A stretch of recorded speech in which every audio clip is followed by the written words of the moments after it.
ആരംഭം തുളുമ്പും ചെങ്കതിൽ മുഖം മാറും കണ്ട് നേരം പോക്കറിയാതെ ഞാനേ ഇന്ന് ആനന്ദിച്ചാശിക്കുന്ന മല വിരിഞ്ഞതിലൂറും തേനൊന്നു കുടിച്ചിടുവാനേ. പേരിമ്പക്കനിയാളോടുള്ളിൽ എനിക്ക് നിറഞ്ഞ് പ്രേമത്തിൻ മരുന്നൊരു തുള്ളി തരുവാൻ പറഞ്ഞ് സാരം വച്ചെഴുത്താനും കള്ളികളെല്ലാം അറിഞ്ഞ് താമരപ്പൂവൊരു വാക്കും വിള്ളിയതില്ല തിരിഞ്ഞ് കണ്ണാടേ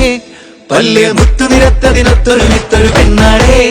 നിന്റെ തേനലും പവിഴച്ചിരിയുന്ന ഞാനൊരിട്ട് ഉണച്ചിടുമെന്ന് മുത്തേ മോഹബത്തിന്റെ സത്തേ പുന്നാരക്കുട്ടി തത്തേ ക്ഷണമെനിക്ക് നല്ലൊരു മറുപടി തന്നിരു ദേവി മുല്ല മലർമണമുള്ളൊരു ദേവി മാഞ്ഞാലം കൊഞ്ചി കൊഞ്ചി കണ്ണും വെട്ടിച്ചെന്നെ കണ്ടാൽ പാഞ്ഞൊളിച്ചിടുന്നെന്തിനാണ് നിന്റെ മാരനായി എടുക്കുവാൻ എന്നെ